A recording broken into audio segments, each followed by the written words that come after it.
I'm Tamika D. Mallory. And it's your boy Mysonne, the General. We are your host of TMI. Tamika and Mysonne's information, truth, motivation, and inspiration. New name, new energy, but same old us. What's going on, Tamika D. Mallory? All is well. All is well. I mean, you know, there's things and then there's things. So you got your coming to America hairdo. You just really wanted to say that. For real. Vanessa Bell Calloway has this hairdo that she has in Coming to America when she's like the wife to be and she hops on one leg. And I thought she wasn't the wife to. Oh, yeah. But he ends up. Yeah, he ends up going with the other girl. But she was originally supposed to be his wife. And that's the hairdo that she had. So, yeah, you got it. You got it. You think that she's your queen to me. It's hilarious. Ha-ha. But it's cute, though. It's very nice. Thanks. Ha, ha, ha. Very funny. But it's true. You just couldn't wait to say that it looks like that. It does, though. You told me 3 times. You look like Vanessa Bell. No, I just thought about it again just now when I was talking to you. Of course, he thought about it again. Thanks. I appreciate you very much. Yeah. So let's get into our show topics today. You know, elections have consequences. Sure do. And there's so many things happening at one time that really speaks to how serious this presidential election was and still is and will continue to be. And, you know, there's so many people who I feel like are still either they just don't know or they're delusional or they're just outright ignorant and dangerous and hateful. And that's why I don't like to have anything to do with people who profess their support for Donald Trump or this administration because I don't know which one of those categories they may fall in. I don't know that I'm very delusional or that I'm actually downright hateful. And so I'm not going to try to figure it out. But I get it. Ebony Magazine and Black Enterprise and other outlets are reporting. By the way, this is a very serious report, but it ain't on CNN all day. Or of course not. I don't watch MSNBC since Joy-Ann Reid's been gone, but I don't see it on MSNBC, or I don't see anybody sending me MSNBC clips or anything. I'm not seeing like big spreads in the New York Times. They're very concerned about Epstein. I get it. Jeff Epstein, the whole thing, released the tapes or released the files. Got it. Understood. But nonetheless, this is happening as well. And it is not a big enough story. 106,000 black women lost their jobs since April of 2025. Oh, wow. 106,000, and those numbers are definitely underreported, because those are jobs that the government or these people who do the data that they can actually track, right? Mm-hmm. So it might be government jobs, corporate jobs, and other jobs that they can actually track. But if you really think about how the same way that polling works, where they poll certain communities during election time, and you and I hardly ever get those calls. One, because do you have a house phone? You probably don't. I have a house phone and it rings every now and then, but I never ever pick it up, especially since the last time I picked it up, it was a woman who was threatening me in the middle of the night, but that's a whole nother thing. So I don't pick up the phone. So we don't get polled, right? My parents, maybe, but again, that's showing only one demographic of the population, right? One group, older set of folks. But most people do not get polled in certain communities. So if we know that, looking at the polling system, then you know, in order to find all the people who have lost their jobs, their contracts that may not be in this number, their, relationships, business relationships. When you think about that, I'm sure the number is more than 106,000. But 106,000 black women. The report says that we are, as black women, the largest growing group that is losing jobs, right? We're the largest growing group of any group that's losing work. Now, let's connect this to the political side. Folks said that the criminalization, literally, of diversity, equity, and inclusion wasn't going to impact us, and that it doesn't impact us. And the reason why people like Teslin Figaro and Angela Rye and others have been arguing that, yes, we understand the whole thing. The data shows. But the data, okay, finish saying what you're saying. No, so then I could come the back data shows that white women and Latino women have benefited from DEI, right? More than black people. More than black women. Well, white women definitely more than black women. That's what it says. We get that. But what you and I have been saying on this show and in the world is that whenever people decide to attack affirmative action, DEI, any of these things, they're talking about black people. And the reason why I know that black women particularly are impacted by the rollback and, again, the criminalization, because that is what they've done. They've almost made it a crime. And it kind of is. At least it's illegal, right? Illegal. So they want, from their executive orders and other things, they want it to be completely illegal for a company to have diversity, equity, and inclusion. And shout out to some companies who are like, we're not going back.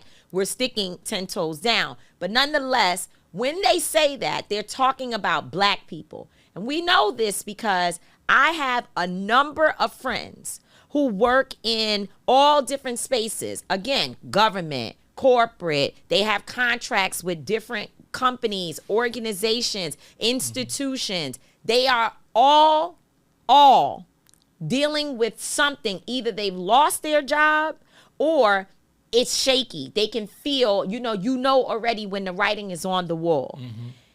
Many people that I know. So that tells me that when you say, oh no, DEI is not going to impact. I knew that as soon as this administration took office and began attacking diversity, equity, and inclusion, that black women were going to be hurt, and it is happening right before our eyes. So 106,000. Now, let me see, because I want to make sure I tell y'all, they say that this is all, again, it's according to the Bureau of Labor Statistics. So this ain't just Ebony Magazine and Black Enterprise made up something to make black women sound like we're victims. No, these numbers are literally trending. And that's where we are. Elections have consequences. They have a lot of consequences. And that's what I was always saying about diversity, equity, inclusion.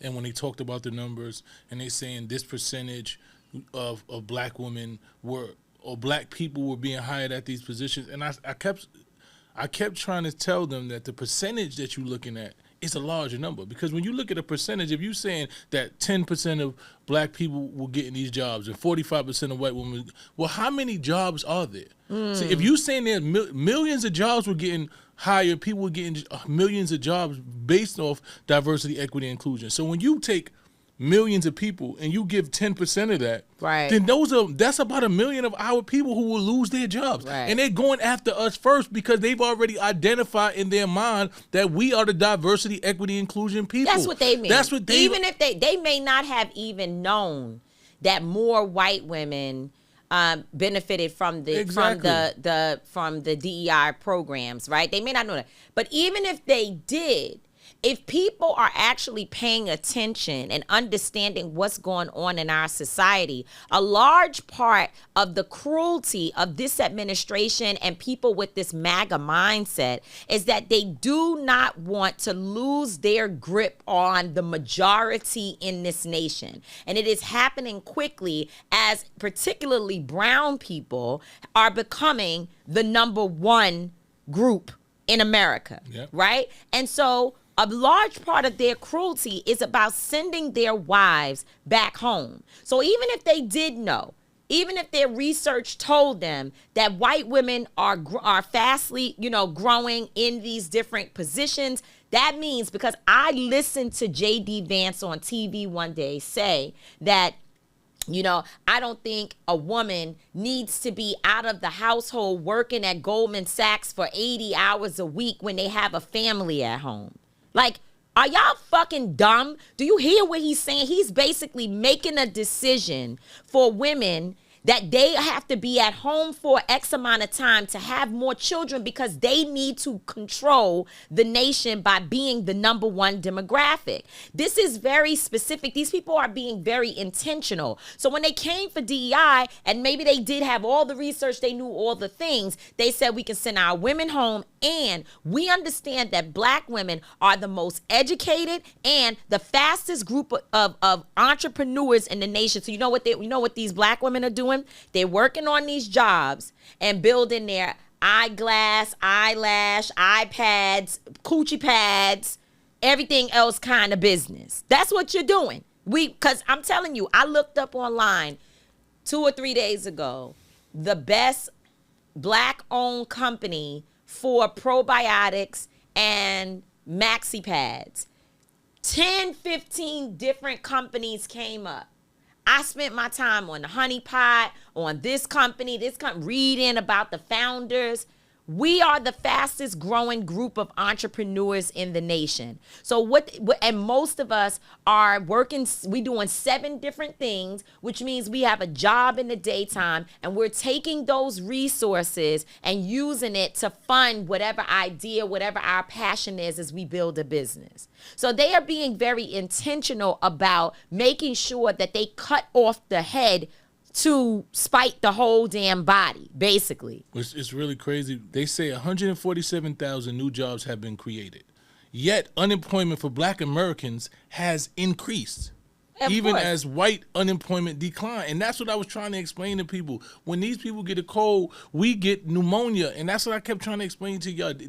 We're always going to be the people who get the brunt of the pressure. We're gonna lose the most out of any one of these situations. When you look at just look at this administration, there's no black people in the administration. Right. There's no right. That's the first place that people lost jobs. Exactly. In the administration. Exactly. That's good point. And it's no black woman, and not one black woman even nowhere near there. Yeah. They still hiring white women, but there's no black woman that's been hired. Yeah. So I'm just trying to figure out what do y'all think is happening? They're setting an example for what they're looking for. And even the black woman that they did bring on is what's her name? The woman who's over clemency. The pardons are Alice Marie Johnson. Yeah, Alice Marie Johnson. And I don't believe I could be wrong. But most of the czars that I know are not paid. Right. So it's not and really she may job. not be. It's a position to where as advisement and advisor, but I don't believe it's a job. Right. And I would say we have to give Alice Marie Johnson all the credit in the world because she's doing what you're supposed to do. You get an opportunity to do good, you go and you do it. So we're not suggesting that. I'm not suggesting that anyone who has the ability to go into the administration and do something for black folks not go. No. I don't suggest. I think if you know that you could go in there and they're going to actually change policies and rethink taking away people's SNAP benefits and attacking diversity, equity, and inclusion and all of that, damn it, go do it. So, but it's crazy that the only place that they really want to invest in anything that has to do with black folks for the most part is around the issue of clemency, pardons, and things like that, because they believe that as black people, all you got to do is tell us that Ricky got free, and that's all we care about. We're not looking for massive business opportunities. Now, I have heard, and I'm actually going to attend a forum where they do show you some of the things that's in the big, beautiful bill that people like me who make a certain amount of money can get access to, that can help you make more money, because the bill is about supporting the rich. So once you make it into a certain category, then you can benefit. And I wish that's all I cared about. I wish that all I care about is how I can make it. But what happens is that when my nieces and my nephews and my cousins and my friends and people from the community can't survive, that is a major concern for people who look like us. And so, no, we're not okay with 106,000 black women lose their jobs, but because I have a book deal or this or that and the third, then I'm not going through as much as the next person, when to be quite clear, we all gonna be hurting in a minute, right? Like, listen, it's rough out here. It's very serious. And we black out here too. It's very serious. So it is what it is. I don't know, Mice. I don't know. So that just brings us to another, oh, Lord have mercy. We're dealing with a lot. This young lady, Sanaya Cheatham, in the Bronx, died in police custody. I got a call from Attorney Crump. I saw it a couple of times on the news that something happened. But, like everybody else, you don't want to jump to any judgment, just waiting to see over a day or two what would happen. By the third day, I received a call from Attorney Crump saying, this young lady, it seems fishy. And even if it's not fishy, this is exactly what he said to me. Something is wrong with the timeline, right? That was his whole thing. Something's wrong with the timeline. I can't put my finger on it, but it just so happened that we were coming up on the anniversary of a 10-year anniversary of Sandra Bland. And Ben was like, I hope this is not one of those situations. But then at the same time, no matter what, the young lady is deceased, 18 years old, got into a fight in the community, very near the precinct, actually like right outside of the precinct, the 41st precinct. And the cops was there to break it up. And they immediately took all parties involved inside the precinct and put them in cells. So the team had an opportunity to view the tape because we were demanding that the tape be produced. Listen, when these police departments around the country, and New York is no different, because I think about in New York, I forget the brother's name, but he had a pipe. In 2 to 3 days, they can produce a video to prove that they were not in the wrong. Mm-hmm. Even if the person didn't actually have a gun, but it looked like it could have been or something like that. 3 days, 4 days, they out. And in some cases, like I said, 2 days, they got a clip that they want to show you so that it can calm people down and begin to help the narrative shift in their favor. That's what they do, okay? Mm-hmm. So why is it that this young lady, she died on July 5th, and the tape was not reviewed by the team until July 17th? That's crazy. 12 days of people just waiting. No, we don't trust you.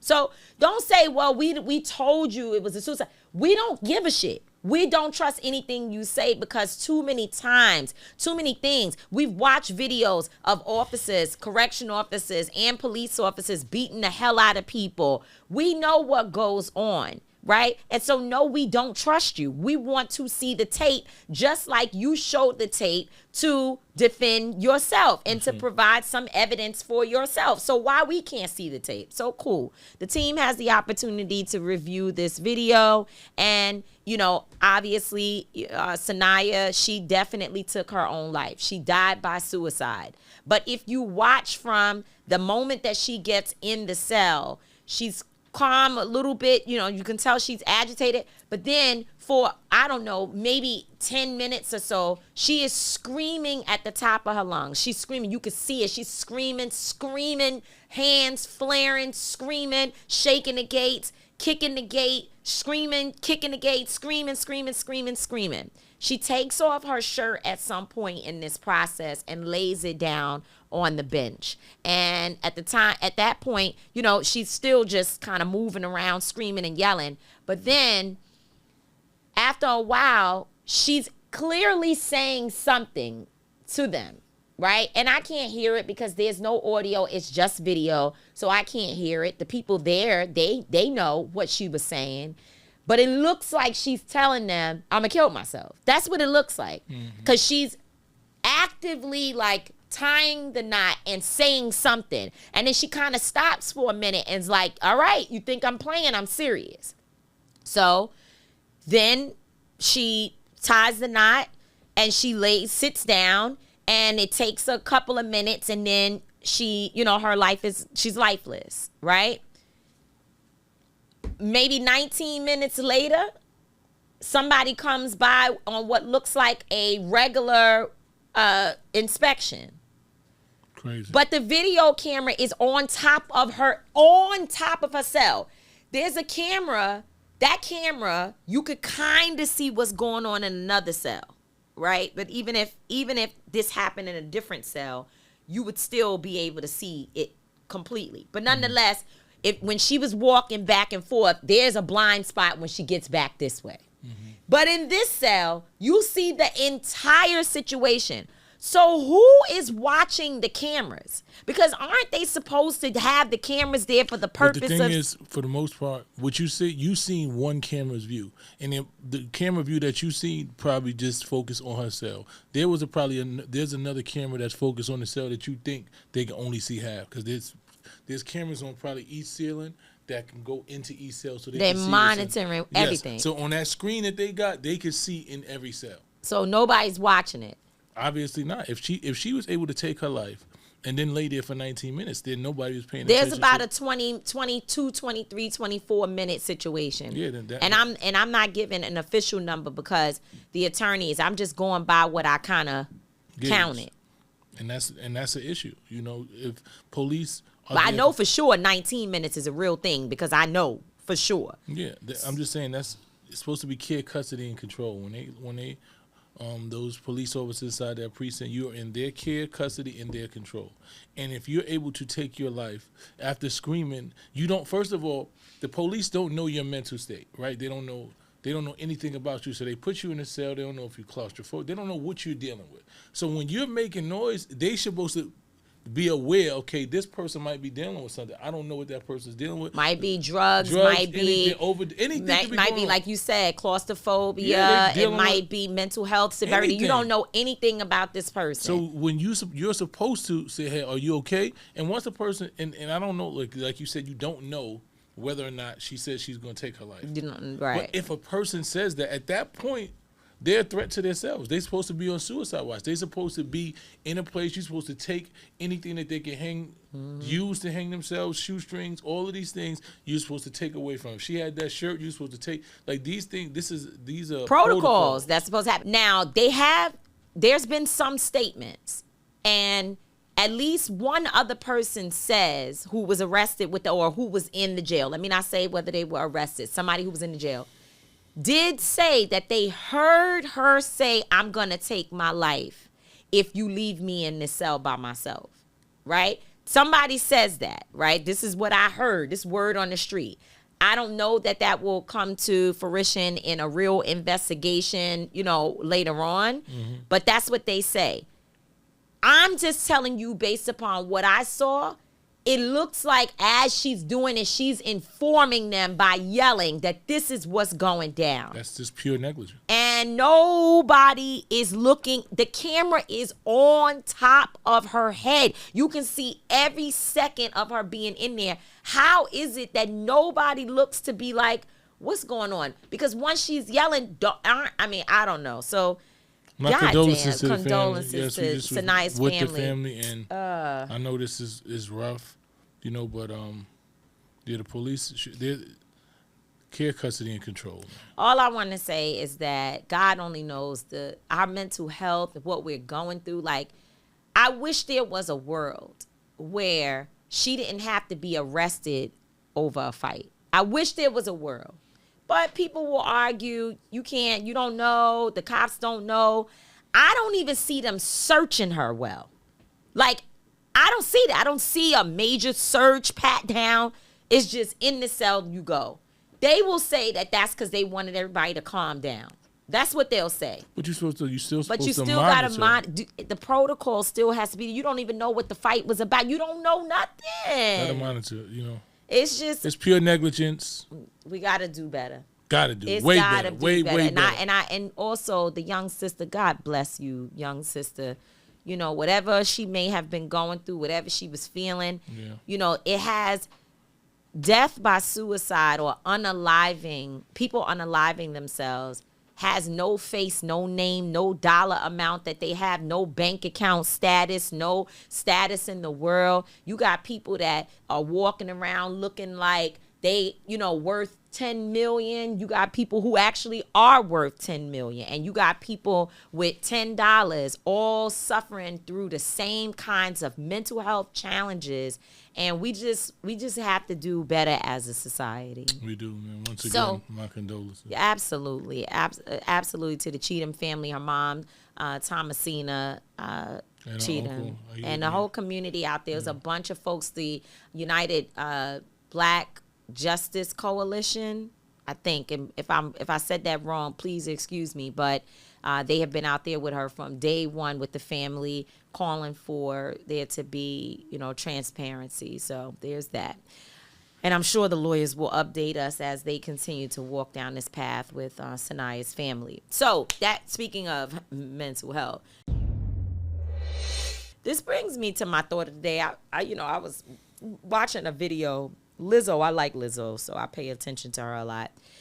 And she was talking about how thin presenting, she called folks thin presenting, I would say thin bodied individuals, criticize bigger bodied people, and she feels it's wrong and that people should stop doing it. And she just talked about how harmful it is that people, especially people who used to be bigger and now they've become thin, and the way in which they criticize smaller individuals. And she was basically just saying, people should not talk down on these folks because you don't know what their journey is or what they're going through. And, and she went on with a bunch of stuff. Now, here's my thing. I wrote down some stuff. In the Black community, 1 in 2 adults are obese. 49.6% of our people. That's crazy. Are obese. For Black women, it's 56% obesity. And 13%, almost 14%, are severely obese. Black men are suffering from obesity around 41%.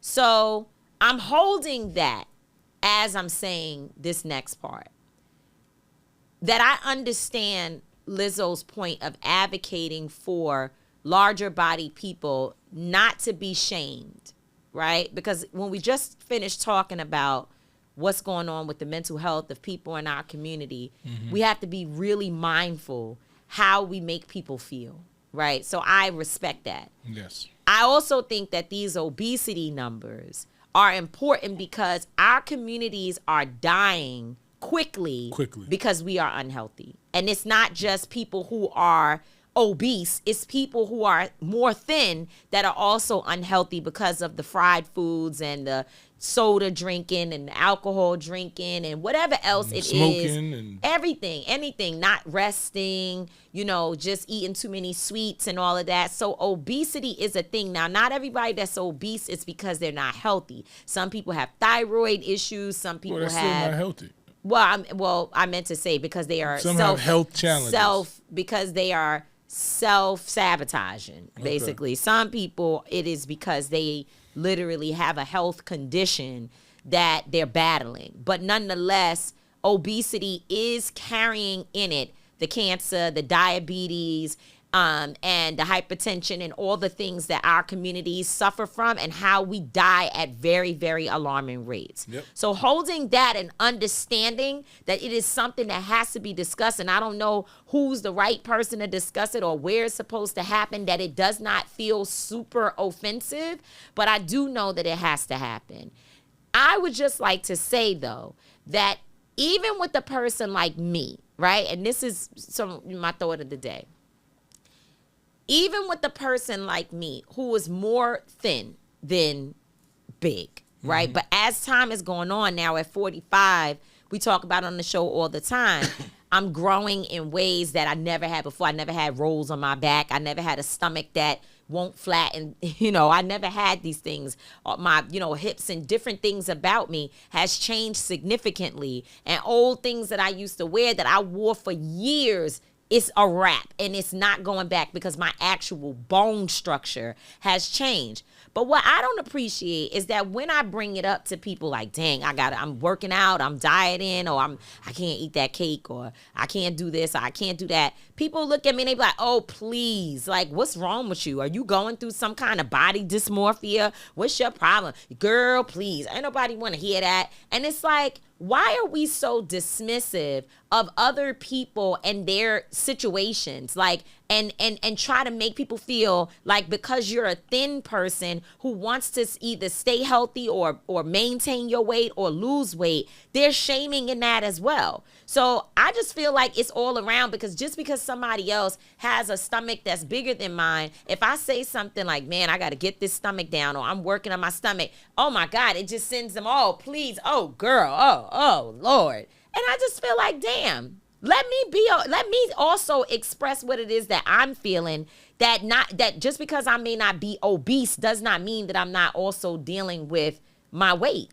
And it makes sense, but a lot of times, like you said, people will look and feel like you better off than them. They probably feel like their struggle is worse than yours, and it's not actual struggle Olympics. Yeah, it's the struggle Olympics, and they actually don't know what you're going through to try to get to your weight. They don't understand that especially when you're used to being a certain way, and you start to see weight come on you at a certain time. I go through the same thing. Like, I had a all the way 6-pack, like fighting to get this 6-pack back. Everybody, oh, you all right? I'm like, nah, this 6-pack ain't coming. Like, I gotta really fight. At almost 50 years old, like, trying to fight to get a 6-pack back is a lot. And a lot of people look at you and think that and because they weigh more than you, or they're heavier than you, or they're usually heavier than you. So it's a real thing. And I understand your position, but for the most part, people are gonna look at you and think that you're crazy, because you're gonna always make it seem like you weigh 600 pounds and you don't. Well, sometimes you don't I weigh feel like I be 600 carrying pounds, so. 600 pounds on my back, but that's a whole different day's thing. I mean, it's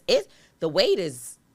Yeah, as you get past 40, anything past 40, you start realizing it just don't come off like it used to. Like, prior to, I'd be going back to old videos when I used to do workouts and I was personal training, and I'd be like, I'm trying to get to that. And I don't care how hard you fight at a certain age, it don't get right back to that. No, like you get close. Like, I'm seeing it grow because I'm back into my workout thing and I'm doing everything I should. So I'm seeing it, but now you got to completely eat. I never had to worry about what I ate. Like, it's no way. I used to eat rice and all this stuff. Oh, that was my thing. Now you can't. You just can't even consume. Eat a little bit. You can't consume it. Can't you can't even eat eat bread. a little bit. It will completely blow you up. It will. It will. Well, let's go on to the next. Listen, be mindful of how you make people, whether they're thin or bigger bodied or presenting, feel. Because people are dealing with stuff, no matter whether they're big or small. There's a lot of people dealing with issues around their weight and trying to maintain healthy habits and healthy lifestyle. But we also need to keep in mind that obesity is a real issue that's killing our communities. And so, yes, we should be healthy, and I don't think we should shame people, but we definitely have to make sure we keep talking about what obesity is doing to us. And that's a fact on that. Mm-hmm. So we have a music segment today. I thought it was very appropriate, as we talked about age, for me to talk about this album and this group who are elders, actually, in this space right now. The Clips. The Clips album is amazing. Shout out to Pharrell. Shout out to Malice. Shout out to Pusha T. Like, this is one of those albums that it's vintage. And when I talk about age, it's vintage. It's vintage hip hop. It's vintage rap. There's chemistry. I haven't heard Malice rap like this in a long time, since he went to church. But just listening to the lyricism, you can just tell that they took the time to craft the lyrics. It ain't just somebody that just went into the studio and had a beat and they did something catchy and the words rhymed. These were crafted lyrics and the beats matched it. Shout out to my boy Ab Lava, who was on one of the tracks to Inglorious Bastards. Ab is from Philly, a real good friend of mine, and we actually came into this game together. So, and he's been with the Clips for years.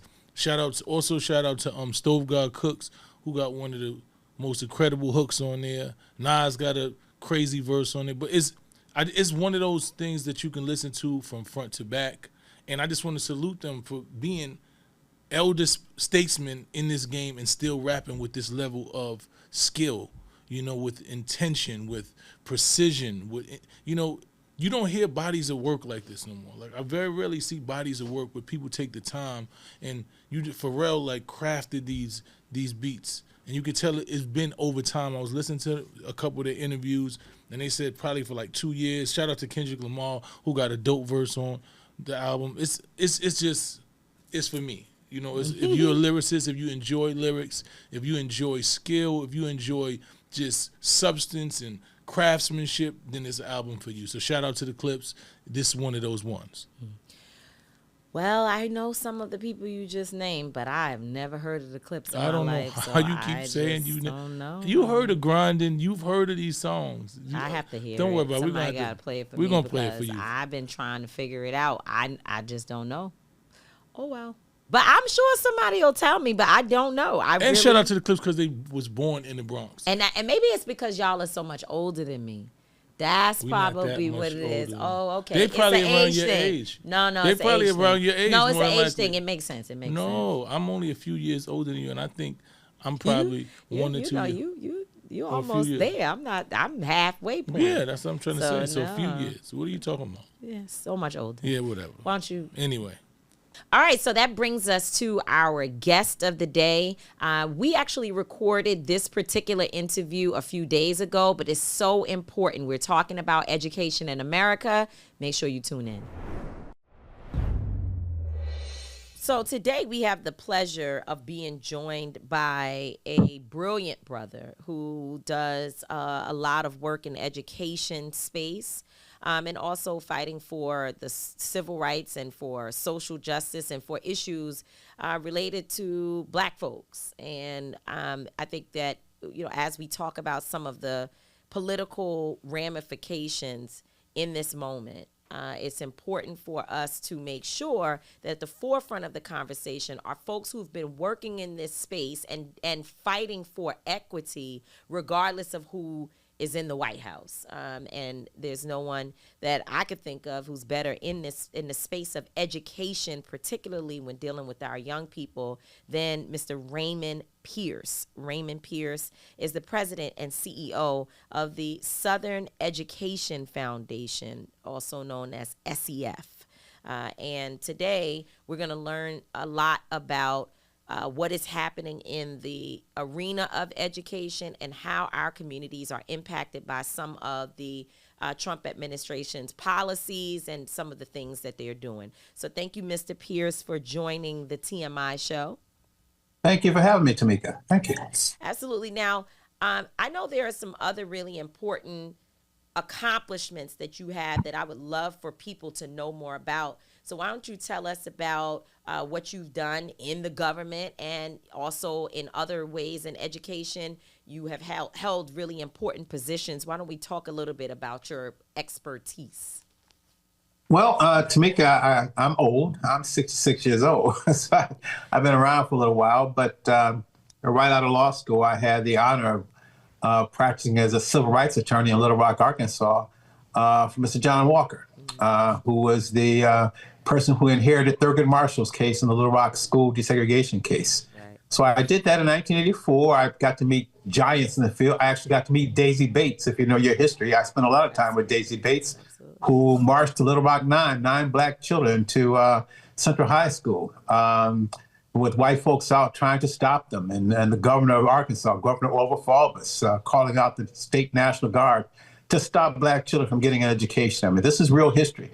In fact, I actually met Governor Faubus, and I didn't know who he was. And my boss, Mr. Walker, he said, Raymond, that's Orville Faubus.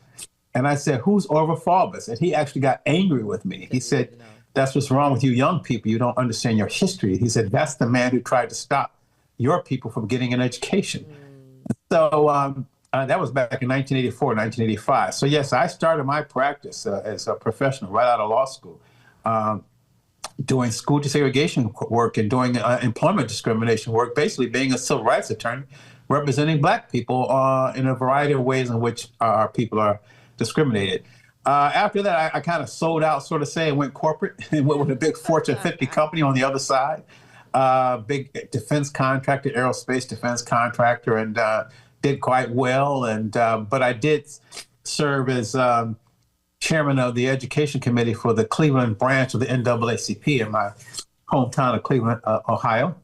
And around about that time, the governor of Arkansas, where I had just come from, started running for president. Bill Clinton. That's right. And I helped out. He was elected, and I was appointed the deputy chief of the Civil Rights Division at the Department of Education. So I was blessed with an opportunity to serve in government and to do something that was near and dear to my heart, and that was address education policy. And I was just concerned that education policy for Black folks had been reduced to the subject of busing. And maybe young folks don't remember that era, busing, where we were desegregating our public schools and moving Black children from one side of town to another side of town and white children to another side of town. But basically, Black folks lost a lot in that. We gained a lot. Anna Nicole Jones talks a lot about that, but at the same time, you got to be honest, Black folks lost a lot. A lot of Black schools were shut down. Black teachers lost jobs. Black administrators lost jobs in this whole desegregation process. So when I got the opportunity to go to Washington, D.C. and serve as the deputy of the Civil Rights Division, I jumped at that. And so I was able to go from corporate back into the civil rights world, but this time being paid by the federal government to do it.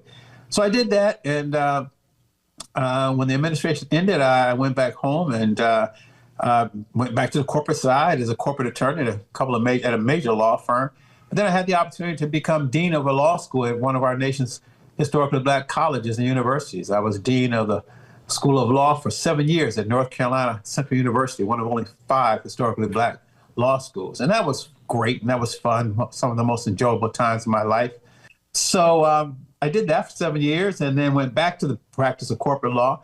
And then I was asked by my friend Hugh Price, who ran the Urban League for many, many years. He said, Raymond, Southern Education Foundation is looking for a new president, and Black folks are catching hell. This was like right after the first year that Trump was elected in 2016, 2017, somewhere around there. He said the Southern Education Foundation has always had that legacy of being on the front lines, challenging segregation in education. Somebody's got to go back down to Atlanta and sit in that seat and get the Southern Education Foundation back on the front lines. And I like a challenge. So I took the challenge and I did it. And so that's where I am now. And it's been fun. I had no idea that we'd be in the kind of fight we're in right now, where we're having to actually defend the very civil rights laws that Black folks fought and died for. I mean, the 1964 Civil Rights Act, the Voting Rights Act, the Fair Housing Act. I mean, these are laws that, Black people marched and prayed and fought for back in the 50s and 60s. These are the Civil Rights Acts were enacted by Congress that now this current White House believes that they can just dismantle with an ink pen. And so that's not something that I thought I'd find myself doing. I want to retire one day. I'm 66 years old. So you're telling me that Trump is not helping Black people? No way. Come on, Raymond. No, these laws are not helping Black people. Like you saying that? Is that what you're telling me? Brother? There's some folks. I mean, I'm in Eastern North Carolina right now. I'm on the coast. I mean, I've been blessed. I'm sitting here on the waterfront and everything. My office is in Atlanta, but today I'm working from home. And if you know much about the Carolinas and the eastern part of the United States, that's a large concentration of Black people out here. Large concentration. I mean, this is where the plantations were. East of Highway 95. You know that. That's all the way from the Maryland Eastern Shore, all the way down to St. Simon's Island, all the way down to Florida. That's where all these plantations. My daddy is from Eastern North Carolina. My dad is from Roanoke Rapids, North Carolina. Oh, I know Roanoke Rapids. That's good people up in that town. That's what I'm talking about.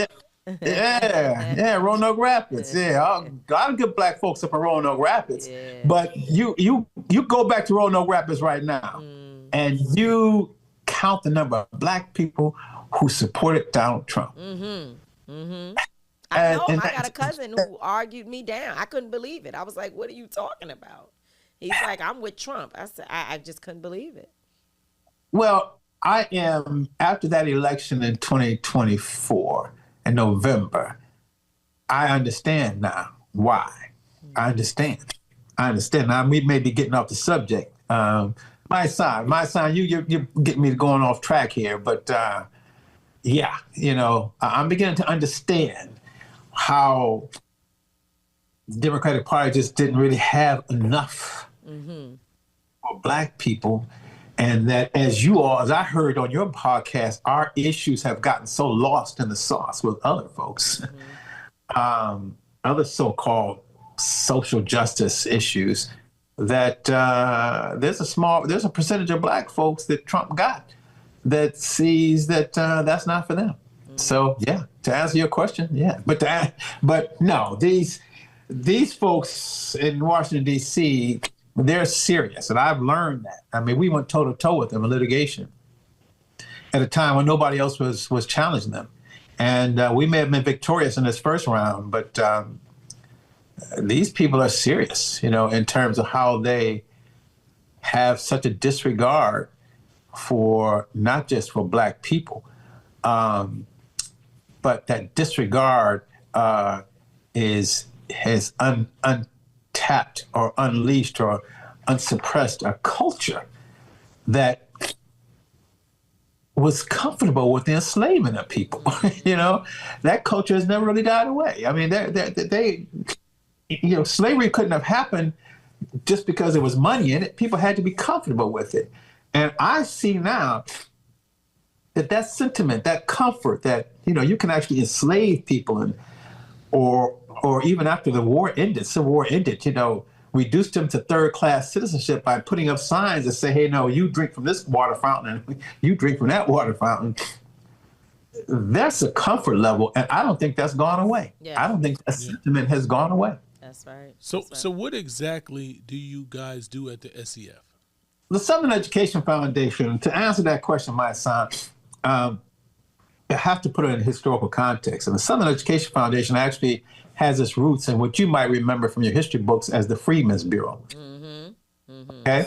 And the Freedmen's Bureau was actually, the real name of the Freedmen's Bureau was the Bureau of Abandoned Lands, Refugees, and Freedmen. And so when the Northern Army was coming up right where I am right now, when General Sherman's army was coming up from, Savannah after they had smashed Atlanta and, sacked Memphis first, went to Atlanta, and then that whole march back up to Washington, D.C., where, this Confederate army that people just herald, and this guy in Washington, D.C. wants to rename all these forts after these Confederate generals down here. They actually ran. The Confederate army really didn't put up much of a fight. And as they were fleeing and abandoning the lands, these plantations, black folks started following the army, going up north, saying, we're getting out of here. Start following. And so, and they started setting up settlements around, and the army, the War Department actually did a report on because by then, the Union Army figured they were going to win the war.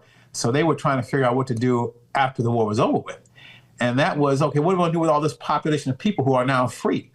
And so one thing was to create this bureau to come up with healthcare opportunities for these people, get them educated schools, and get them trained so they can be a part of the economy that no longer is going to enslave them, but actually have to pay them for this labor. Well, the education part would have three parts to it. And that was build schools in the South, train teachers, send them to the South, and get books down to the South. And that was going on during the last months of the war. And then philanthropy took over. Rich white people, basically the abolitionists, your history, the anti-war, the anti-slavery people. The anti-slavery societies were largely in Massachusetts, upstate New York, Philadelphia, where the Quakers were. You remember the Quakers who really supported, Harriet Tubman and Frederick Douglass and all that. Well, the millionaire people, white folks up there, started getting behind this effort. They wanted to scale it up. So they started getting people who had books to ship them to the South, train teachers, and build schools. And so a lot of foundations grew up out of that. The Peabody Fund, George Peabody, considered one of the wealthiest men in the nation, 1867, created what is called the Peabody Fund, which is now part of the Southern Education Foundation. And he was not an anti-slavery guy. He was more of a practical guy. His argument was that Peabody Hotel, is that the man who owns or started the Peabody Hotel in Memphis? Peabody in Memphis, and Johns Hopkins, the Peabody Libraries, the Peabody Estate, all that money came out from George Peabody, and then his son, George Foster Peabody. But his argument was that the United States was getting behind economically, that, the Europeans are making money with machines, the Industrial Revolution was coming. whereas the United States was, stuck on this agrarian economy and they got half the labor enslaved. And he said, you got to end the slavery stuff and get these people educated so we can start making money. So he put up $1 million to build schools, train teachers, and buy books. And then the Slater Foundation started. John Slater, he was more of an abolitionist. He was like a religious guy who thought, slavery was evil, like John Quincy Adams and all, what was it, William Lloyd Garrison, all the, the big abolitionists back in the day who Frederick Douglass, was around. He put up $1 million a few years after that. And then Anna Jeanes, considered one of the wealthiest women in the nation at the time. She was a Quaker out of Philadelphia area. In fact, Temple University's hospital, that's the Jeanes land. And if you know your history, when Harriet Tubman and folks would get across the Mason-Dixon line, if they can get up to Philadelphia, they can get to the Jeanes land. The slave catchers wouldn't come on that land because Anna Jeanes, she ran all that stuff and had no, they had no tolerance for slave catchers and slavery. So she put up $1 million to create an army of black women school teachers. You all know that history, Tamika. Google up the Jeanes teachers or the Jeanes supervisors. And Virginia Randolph, considered the queen of black teachers, came out of Virginia. Virginia Randolph, came out of Virginia. So eventually all of these foundations that was doing all this work eventually started pushing to get it sustained because they couldn't keep paying for all these books and teachers and schools.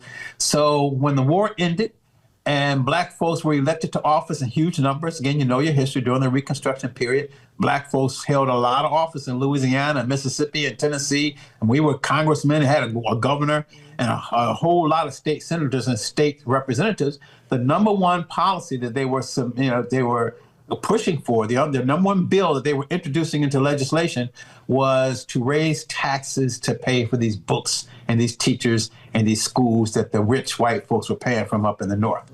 And so, as Dr. James Anderson says, public education in the South is the gift of black people. It was black people who led the movement below the Mason-Dixon line to get what is now public education.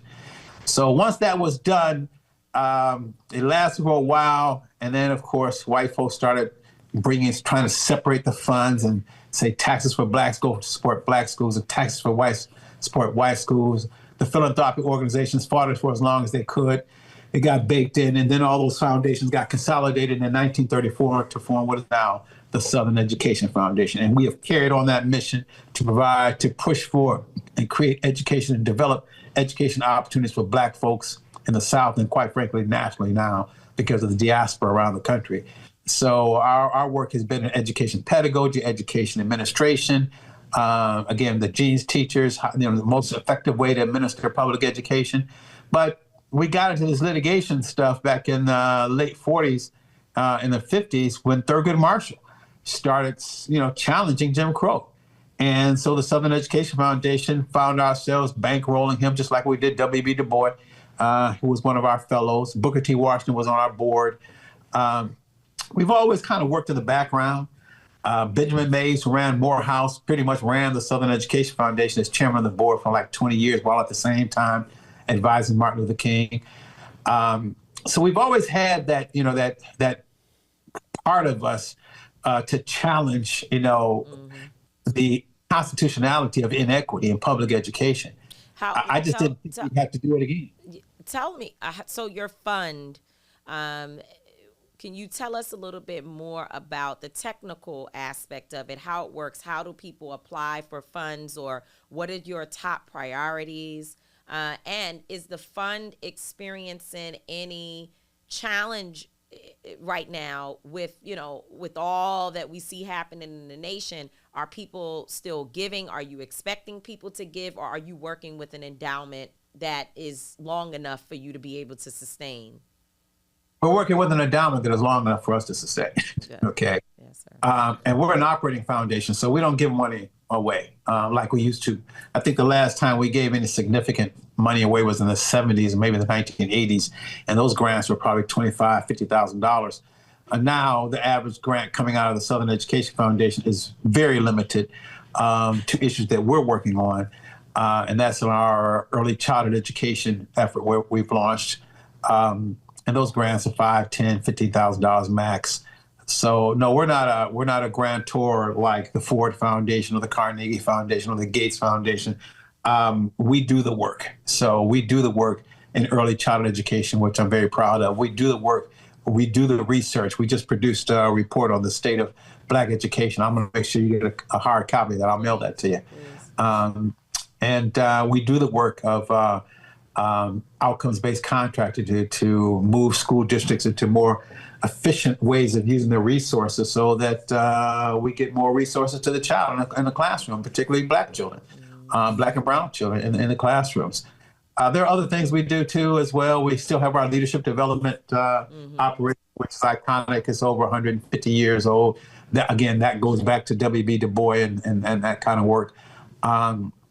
So yeah, that's pretty much it. There are other things we do as well. We've done so much because we've had to do so much, but we've always been able to do that kind of in the background, which is because of our origins.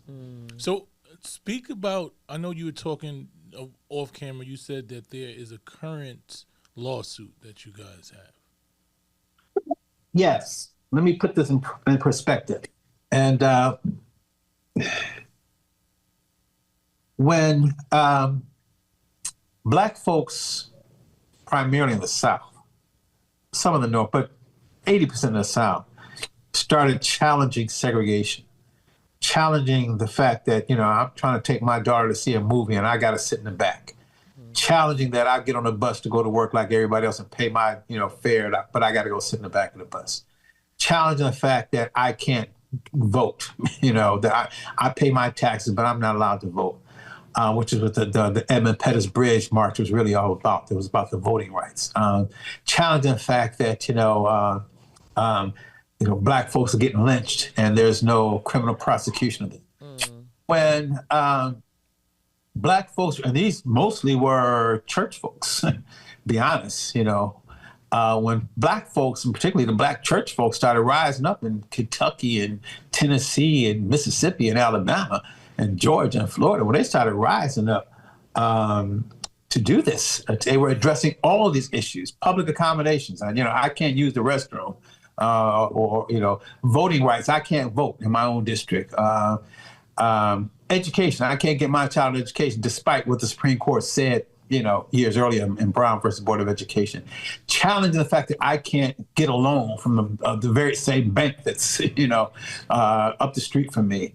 When Black folks were fighting for all this, and after all of Birmingham, and our church got bombed and those 4 little Black girls got killed, if you know the history, after the March in Selma, and after Montgomery bus, after all that, after James Meredith got assassinated, after all that, when the dust settled, the United States Congress enacted the Civil Rights Act in 1964. You remember the iconic picture of Lyndon Johnson signing the Civil Rights Act with who was standing over his right shoulder? Martin Luther King Jr. That's right. That picture, okay? Google that picture up. There was one section in that act that dealt solely with education. And that's the section that we put in there. The Southern Education Foundation put that section. It's called Title IV.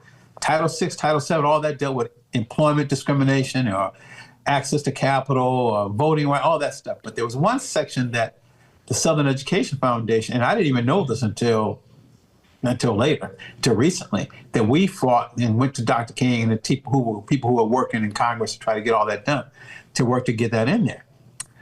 Well, when that was put in there, it was put in there to implement the decision in Brown versus Board of Education to desegregate public education. That's why it was put in there. A few years ago, a woman came to me and said, Raymond, every 5 years, the Department of Education puts out a grant. Excuse me. It issues an RFP for an organization to run the Equity Assistance Center. It's a 5-year grant for $8 million. And she said, Raymond, given your history, given your background and the legacy of the Southern Education Foundation, you all ought to apply for that grant. And the first thing I said to Tamika was, what's the Equity Assistance Center? I never heard of it. And she said, Raymond, you remember them as the Desegregation Assistance Centers. That's important. The name got changed in 2016. our good folks in the Obama administration thought that desegregation had become something different and it should be turned into equity, which I totally disagree with. I applaud the efforts of and the accomplishments of Barack Obama, but changing the name from desegregation to equity is almost like saying that, all the issues facing Black folks are so resolved now that we could change our little bit of reparations into something called equity, which is not about race. It's about race, gender, integration, all this kind of stuff, which is what I heard you all talk about when you all talked about Black folks' interest getting lost in the sauce. Okay. So I said, my first thought was, I didn't want it as government money. I'm not going to apply for that. But then I did the research and I found out that Southern Education Foundation did the work to get Title IV of the 1964 Civil Rights Act implemented. And secondly, listen to this. Today, there are 132 federal court cases still open, desegregation cases, of which 130 of them are in the South. And you know where they are. Okay, they're in the Black Belt. That's stretched from Mississippi, Alabama, the forgotten land, all our brothers and sisters and our cousins, okay, who got left behind, who never got their schools, desegregated. So you can go to those towns right now, you look on one side of the track, and white kids got everything. On the other side of the track, Black kids don't have anything. Wow. That's today. In 2020, 25, it's really such a shame, okay? So I said, okay, let's apply for the grant. We applied for the grant, we got it. And we had to totally restructure it because these desegregation assistance centers had been renamed Equity Assistance Center, and they were doing a little bit of everything, okay, and no desegregation. And you have 4 centers left, one in California, one in Indiana, and one up in the Northeast, and then the one in the South. We took the one in the South, totally restructured. I got Sharif L. McKay. I don't know if you know Sharif L. McKay. Look that brother up, who runs the Black Teacher Development Pipeline out of Philadelphia. Serious brother, okay? I got the National Academy of Education, the Mississippi Center for Justice, the Education Law Center. We got all these people and funded them as part of the $8 million grant to put together a program that could go into these school districts and address these inequities that are holding back Black children today, thousands of Black children today. As soon as we get this thing going, Trump gets elected, then he decides that he's going to issue this executive order saying that DEI is a bad thing and we got to get rid of it. And sure enough, a week later, the Southern Education Foundation received a letter terminating our grant because we were doing radical DEI work. And see, to me, that's the problem with trying to equate civil rights to DEI, okay? God bless DEI, it's good policy. I believe in diversity, equity, inclusion. I get that. But that's policy. Civil rights is law. Let me repeat that. DEI is policy. And it ain't got no law. It does not have the law behind it, okay? Civil rights has the law. That is an act of Congress signed by the President of the United States. This is the law that thou shalt not discriminate on the basis of race. That's law on the basis of race. On the basis of race. Black people. Black folks. And if you want, there you go. And if you want to get real about it, it's the people who are the descendants of those who have been criminally enslaved, okay, and then unlawfully placed in a system of segregation that we call Jim Crow. That's what the 1964 Civil Rights Act was designed for, to address that. Again, God bless, and I appreciate diversity, equity, inclusion. It is good.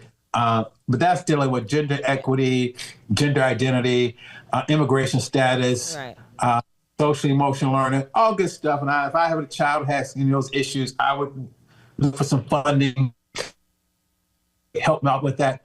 But why Black folks, why we got to get our money? Right. Title IV is for us. And why you want to stretch that into something else? I think what's important about this issue, and it's what I have been saying over and over again, I understand that diversity, equity, and inclusion has benefited many other groups. And, we hear the data all the time that white women are probably the biggest beneficiaries of DEI. So we get that. But the point that I've been making is one of the reasons why I have joined the voices of those who are calling out this administration for trying to make diversity, equity, and inclusion a bad thing, right? And almost trying to make it illegal by issuing these executive orders, is that while we may not have benefited from it on the front end as much as we should have, which, by the way, diversity, equity, and inclusion, in my opinion, is just the the grandchild or the great grandchild of affirmative action and other things that have been put in place that are supposed to help Black, brown, and other vulnerable populations. However, while we may not have benefited from it on the front end as much as we should, when they say that they are terminating the idea of diversity, equity, and inclusion, they're talking about Black people. They are targeting Black people. So that's why I feel that it is something that we still have to raise, although I completely agree and understand that what you're dealing with and what we all are really talking about is something that's deeper than a program or a campaign called DEI. It is actually their attempt to attack Black progress in general. And that's really what we should be fighting for. And I think you're right that we have to call it exactly what it is. And to make a thank you for that. Thank you for that. And so here's where that rubber touches the road. When that contract was terminated because we were charged with doing radical DEI, our response was that we're not doing DEI. Right. Okay. We're doing civil rights work. That's right. And so we had two things to do: file an appeal, which we did with the Department of Education, and then file a complaint with the district court in the District of Columbia, Federal District Court in the District of Columbia. When we were preparing to file that case, there was another Equity Assistance Center that had its grant. There were only 4 centers left. The one in California said, we're not going to fight it. The one in Indiana said, we're not going to fight it. I said, we're going to fight ours. And the folks who run the other centers said they want to fight too. And good people who run the Equity Assistance Center in the Northeast. But some of our good friends and colleagues on the left wanted me to join those cases. And I resisted that, and I didn't join them. Why? Because we don't do DEI, okay? And the other group does DEI. And I can't. And strategically, in terms of litigation, I'm not defending DEI. I'm defending the 1964 Civil Rights Act, which is solely about race. Mm-hmm. Solely about race. Mm-hmm.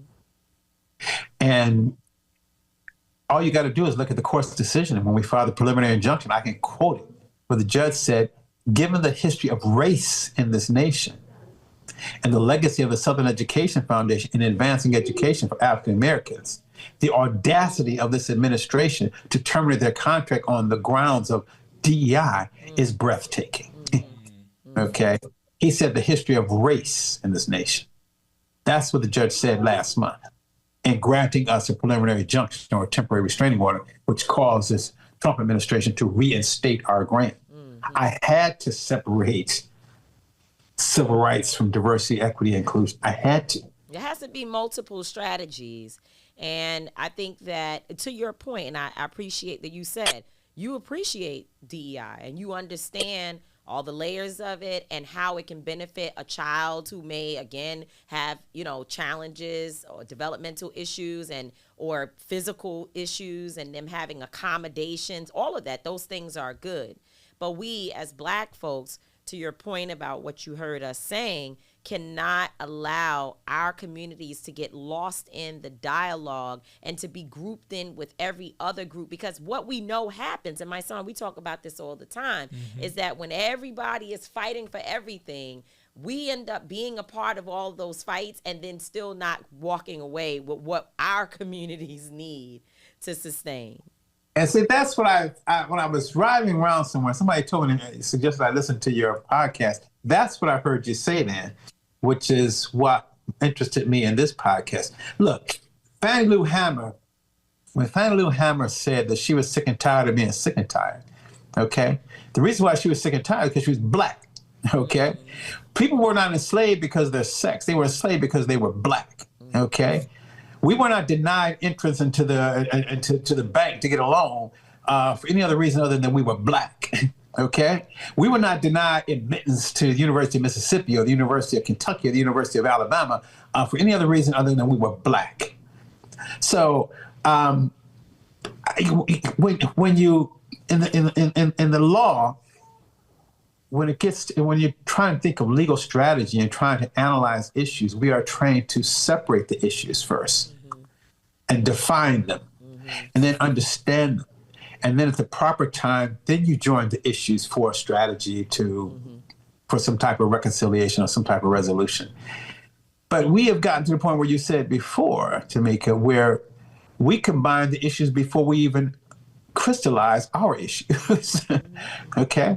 And so then when you're seeking resolution, when in terms of, okay, well, policies for fair housing or economic opportunities or access to capital, we get, as you said earlier, lost in the sauce. We get blended out. I agree. But I also would say that I'm sure that Fannie Lou Hamer was sick and tired because she was black and also because she was a woman. Amen.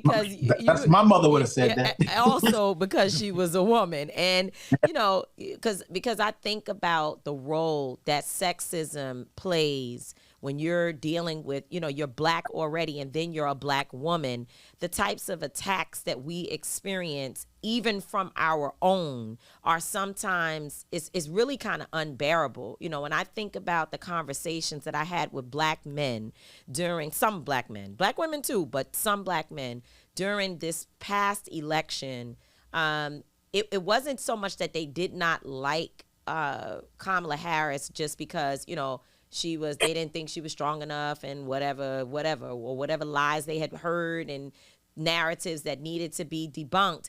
But there was an actual disdain for the idea that a woman, period, thinks that she could become president, and definitely not a black woman. And so that is also a reality that we deal with. I'm sorry, my son, you might No. You're 100% correct. And listening to both of you talk, right, and just listening about DEI and just understanding the history of racism in this country, it was their strategy to group it all in, right? That's what we understood that. We understood that when they said DEI, they grouped it on because immediately they stopped a fund that had absolutely nothing to do with they knew exactly what it was about. This was for black people, and you knew this. So that's what I was always trying to explain to people. I was like, you're saying that we shouldn't fight against what's going on with DI, and I understand the mentality, but you have to understand that their strategy was always to loop it in. So as we understand that and we separate ourselves from it, we got to understand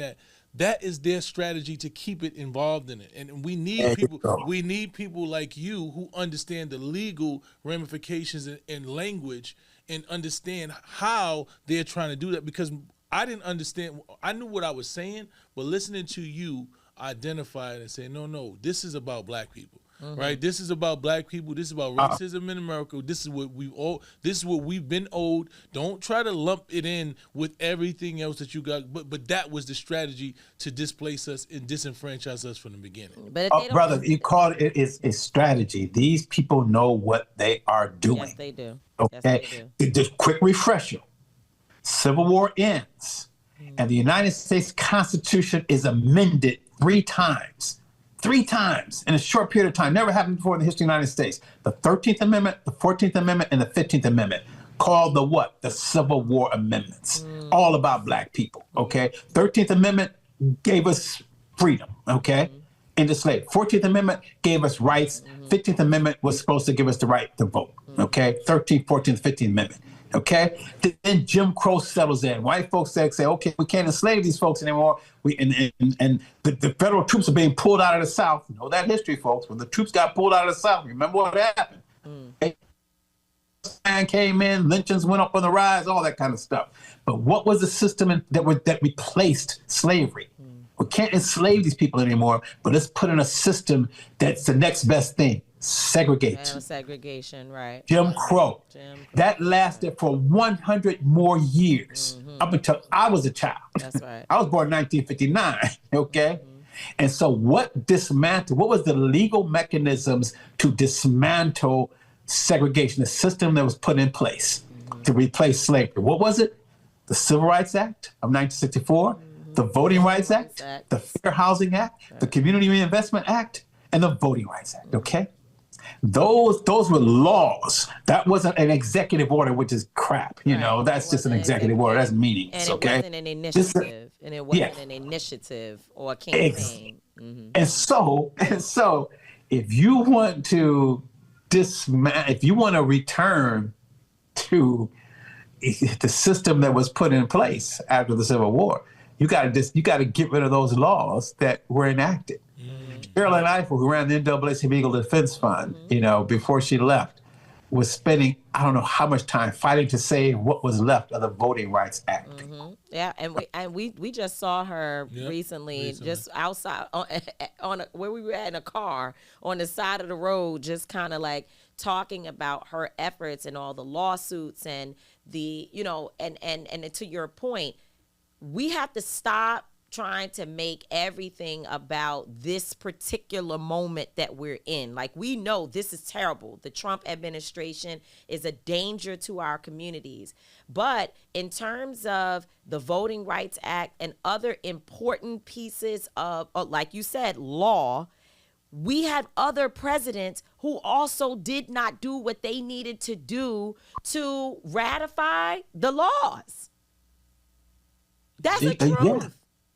And so, look, you know, you may disagree with me on this, but I'm going to say this. Those were our reparations. Okay? Those laws. We fought for that. Nobody gave us the Voting Rights Act. Nobody gave us the Fair Housing Act. You know, black folks fought and died for that. You know? That's right. You ever heard of the guy who played the guitar, Jimi Hendrix, in that song, Machine Gun, at the very beginning of that song? And he was giving a shout out to all the people fighting in the streets. He was talking about and he mentioned the soldiers in Milwaukee. The Fair Housing Act came out of the protests in Milwaukee. That was the only place north of the Mason-Dixon line, perhaps with the exception of Chicago, which really got the Community Reinvestment Act, which requires banks not to discriminate against black folks. But, you know, that's what people were marching for. That's right. That's what we were getting. We were getting thrown in jail and come up missing. And, you know, remember Goodman, Schwerner, and Chase, you know, Cheney, Goodman and Schwartz in Philadelphia, Mississippi. People forget that stuff, you know. Right. This was no cakewalk. And so when the dust settled and we got these laws that have lasted for a good 70-something years now, 60, 70 years now, you now see a quick and slow and surgical dismantling of those laws. And it began with the Voting Rights Act. That's what Sherilyn was fighting to preserve. It began with the voting, because you get that vote, you dismantle their ability to vote in large numbers, you know, everything else cascades. And next is going to be fair housing, okay? Right. And then it's going to be Community Reinvestment Act, where banks don't have to lend money to black folks.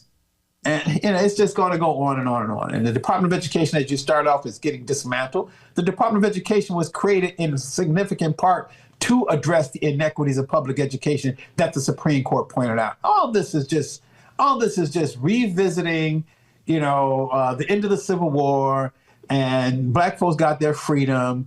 And now some folks think black folks got too much. To me, that's what I see.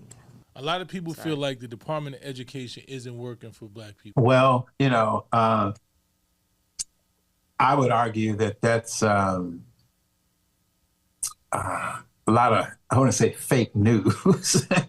But there is some propaganda in that. And look, I worked at the Department of Education, and I could be a critic of it. I think it was overstaffed when I was there. However, the Department of Education, but for the Department of Education, there's no way in the world the black community would have the number of scientists that we have. I would say probably 35% of the historically black colleges would have been shut down a long time ago. I would say that the high school graduation of black folks since the creation of the Department of Education will probably be 30% less than it is, in large part because of Head Start, you know, early learning, all that came out of the Department of Education. I would say, but for the Department of Education, the number of Black folks who have Black professionals in the STEM sciences, particularly mathematics, would probably be 50% less than it is right now. When Charlie Rangel, Lou Stokes, and Major Owens, those guys in the Congressional Black Caucus back in the 60s and 70s and 80s, they created all those programs, to get, and most of them at historically Black colleges like Jackson State and places like that, to get Black folks into those fields. You can never understate the importance of that and what that did for Black people. See, that's kind of stuff people don't know. They don't think about. They just want to say, oh, Black folks still don't, aren't graduating in the numbers they ought to, and we're getting behind here and there, and blame the Department of Education for it. A lot of it is not the Department of Education, it's, community. Communities. Destabilize communities, you destabilize homes, you destabilize education. I agree. Thank you so much. I mean, you have so much knowledge. I know you said you don't really do a lot of interviews, but you should probably do more. And, I think to your point, and my mentor, Cora Masters-Berry, always says we have to know the history, that when we understand and when you put everything in historical context, it helps us to know that this moment isn't just like a fluke moment. Like, we're in a moment where there's an intentional effort to dismantle and unravel so much of the work that has been done to get us to the point where we are, to have the access that we have to, as you said, education and other things where we know it's not perfect, but if we go backwards, it would be non-existent. If they had it their way, it would be non-existent, that we would be able to get the capital necessary to fund our businesses or to buy homes, to have executive positions. They don't want that. And proof of it is in just looking at something like the Fearless Fund, which is a Black woman-owned investment firm that was sued for investing in their own people. I mean, it's crazy. Like, they were sued for investing money in other Black women who, God only knows how many of these investment firms have probably only invested in their own kind. But when we do it, it's a problem when we do it, as they say. Yeah. So, the problem we do it. It's cool when they do it. Yeah, we thank you, Mr. Pierce, for joining us. Thank you for your insight. There's so much more to be discussed, but we've already been talking for almost an hour. And we hope we'll be able to bring you back as we see more about education becoming at the forefront, especially when school is back in. You're going to see more people talking about loss. We just heard from one of our team members here that her Pell Grant, which should have been given to her, turned into a federal loan instead. I mean, we're really dealing with some complex challenges, and we hope that to see more of you to talk about and keep us, framed in the right position on what we see in front of our eyes. Well, listen, you call me anytime. Or at least call, my folks, and I'll be more than happy to come on your show and talk to you about this. I enjoyed the conversation, and please forgive me if I've been sneezing and these allergies I've got. I'm fighting now. I know all about it. Have you all created some social media or website or something around it so we can help to promote the study? Absolutely. And actually, Sharice Johnson, who owns her owns her own communications company, SMJ. Yeah. And we use them. She's doing a great job. She's put all that together for it. The report was called Miles to Go. It's a series that, has been put out over the last 50 years by the Southern Education Foundation. So when I became president back in 2018, I said I was going to resurrect that report. We did. It just came out last year. It doesn't paint a good picture right now in terms of where we are as a people in the education attainment levels of our children, which is critical. But I'd like for you all to have that. So, and we'll make sure that you get everything else you can that you can help promote it. Okay? All right. Well, thank we you. appreciate you, Mr. Pierce. Okay, anytime. My son, Tamika, it's a pleasure. God bless both of you, and call anytime. All right. Likewise. Take care. Thank you. So he knows so much that it's like I kind of was thinking to myself, well, I feel sorry for the editing department over there, because how you get that information packaged in a way where people can actually hear it. And, you know, I think so many of his points and the things that he was talking about are things that many of our people just don't know or don't even understand, because I don't know some of it. Some of the history, as he's saying, I'm like, oh, yeah, I remember that, or I studied it, or I read it, or I used to hear about it, you know, especially in my days working in National Action Network, and I understand some of the historic reference. But nonetheless, a lot of our people are so frustrated because they're just like, they don't know. So when you present this information, then they can begin to your point, because you said something really powerful.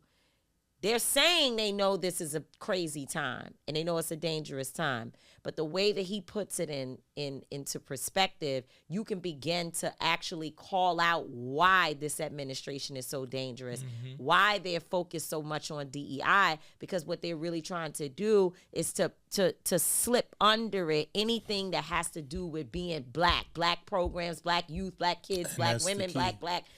That's what they want to do. And not only do they slip it in, what they do is they slip so many different things in to keep us divided, right? Because they make you think, oh, they talking about that, or they talking about that. They ain't talking. They ain't got nothing to do. And by the time you realize it all got something to do with you, they done already dismantled it by Right, now. exactly. You understand what I'm saying? So when they say, oh, DID for us, and the man just told you they had a $8 million grant that was for black people. They hold For black youth. everything that they do is about black people, and they took it away, saying that it was part of DI. So that's what I'm trying to tell You you. had to go to court and He had to go fight. to court, and everybody else just said, we ain't even gonna fight for ours, right? Because you know what happened? They fell into the DI thing and not realize it had nothing to do with all of those things. It was disenfranchising black people, and that's what it's always been about. Everybody else that you talking about when they say it benefits white women gonna still get jobs. Their husbands gonna make sure they hire them before they hire black people.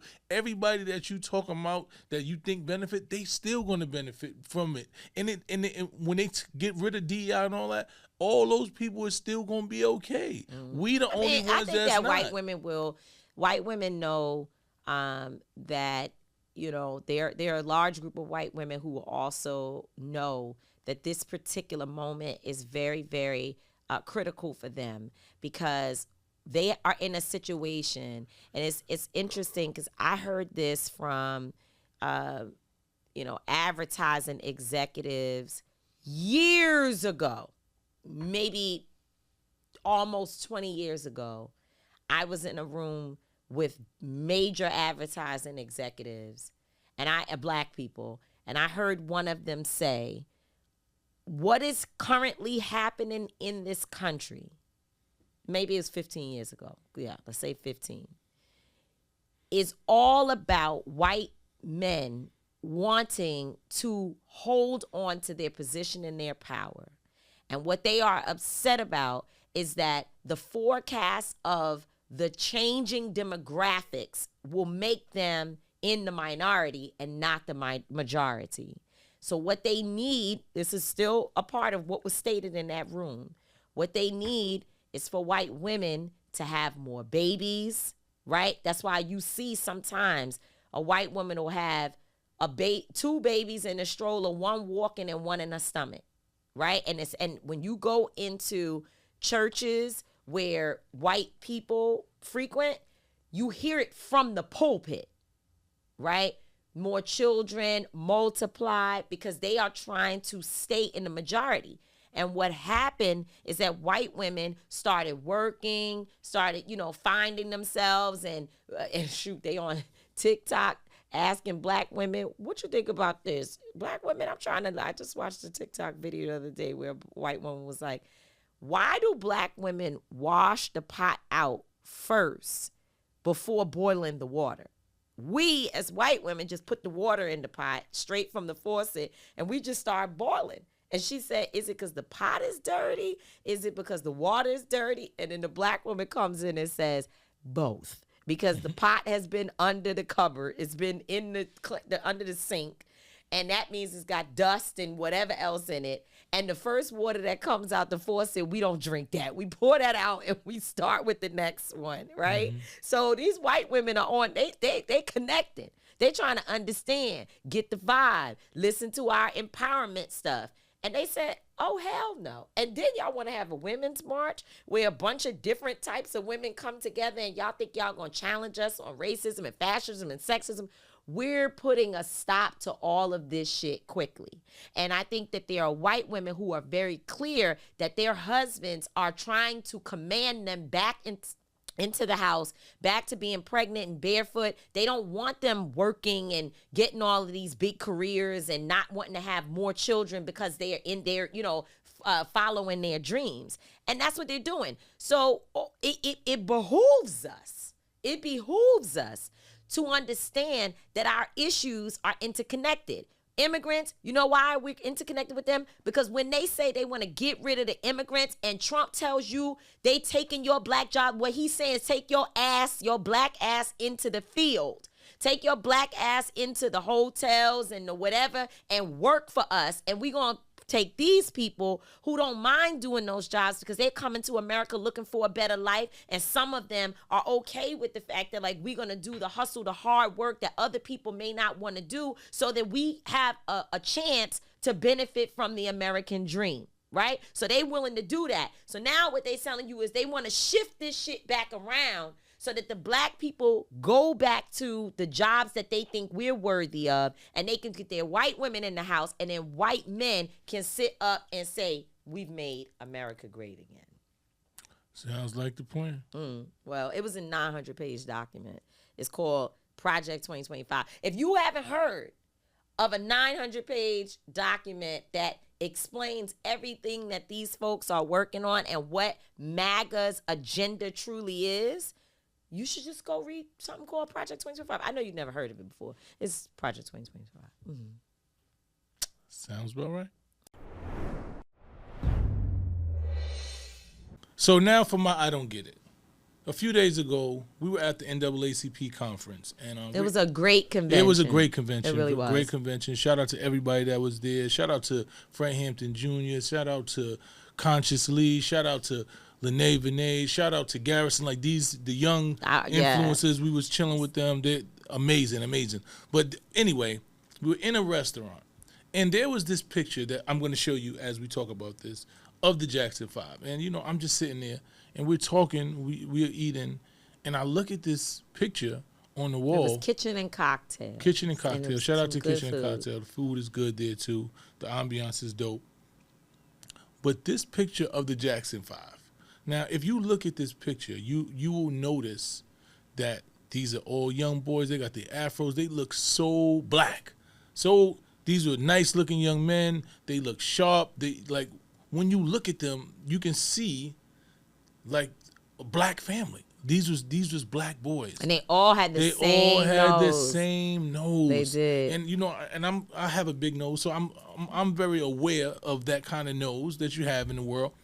And I'm watching these people's nose, and I'm realizing none of them have that nose anymore.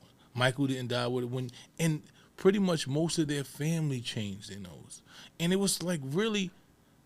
It was like disheartening to me, and it was no dig at any of them. They made their own preference, their choices about how they wanted to look. But I wanted to understand. You just want to ask them. You want to call them. I didn't understand that a family that talented, that skilled, who pretty much was like the top people in music at that time, felt the need to change their appearance.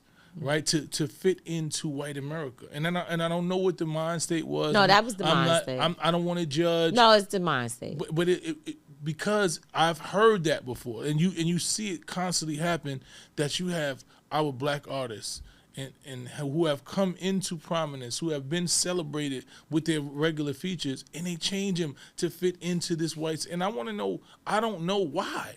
I don't know why. Who made us feel uncomfortable with our natural features? Who made us feel like our features weren't enough, that we have to change our features? And it's a sad mind state. You don't see, other people doing that. It's like, I don't know if I agree with that. White women and white people, men as well, they do stuff. They fix this. They fix that. That's where half the shit comes from. I see a lot of. I do see a lot of white women. Asians do it. I see a lot of white women doing this lip thing. as of late. They do. Every community but it's not has to fit something. in. But the Asian community, I don't think they really play with their faces. Yeah, I just don't. But I just feel like blacks are doing it way more than everybody else. You know, I think blacks are trying to. That's some good research to look up. I really do. I like when I'm thinking about a lot of the artists that I've watched come into prominence. Right, you start to see their facial features get more thin. Right, I don't know if they're getting I don't know what it is, but they thinning their noses out. Their eyes are getting. Except they want the lips big. Yeah, no, but not black people. Though. Oh no, White the people. black women. Oh no, I haven't seen. Oh my black women my. getting Oh lip yes, fillers? that's a big thing. Oh, the I lip haven't seen that. fillers and yes. I see a lot of white and then women the getting lip fillers. cheekbones, moving them around. Listen, I am not a person that's against people doing what they want to do. Their little plastic surgery stuff. I'm not against it because if somebody don't do something about these rolls on my back, I'm going to be going to see me somebody. I'm trying to pull up thing, but I don't know. But I would say that the facial changes, that's a little hard on the eyes. It's a little, and by the way, it almost never looks good. It just doesn't. It almost never works. It just doesn't. It doesn't do justice, and it's just that I really just don't get why we do that. Because looking at them, I was like, this is a classic black family. These people look like black people, and they were attractive. And now you realize that all the Jacksons pretty much did the same thing, and it's just disheartening, man. And I just want us to be comfortable with us. I'm not against anybody making decisions about changing, but I just want us to. Why can't we love the way we look? Because you know why? Because the stylists and the publicists and the industry people and all of that are showing you images of what it looks like to be hot, to be number one. But that was somebody else's hot, though. But I'm just saying, that's what they do. I don't know. I just haven't seen it actually work for any of us. I know. Well, there's some people who have had light nicks and tucks, and they actually look good. Because even though I'm facial, they look. Yeah, all plastic surgery is not bad, but I'm also thinking about now when it has advanced so much that these doctors are able to do whatever, quick. Back then, it was new. It was very new. And so you have a lot of doctors who were just kind of learning as they go along. And all of them probably felt they needed to change their nose because, again, when they're showing you images in that world of what it is to be like the hottest artist or whatever, they're showing you images of white women, of white men, of people who don't look like us. That's just what it is. And so, it's going on right now where the Kardashians was thick. It was all about being thickness, the big booty and the big bodies. And, they was all on their thick thing.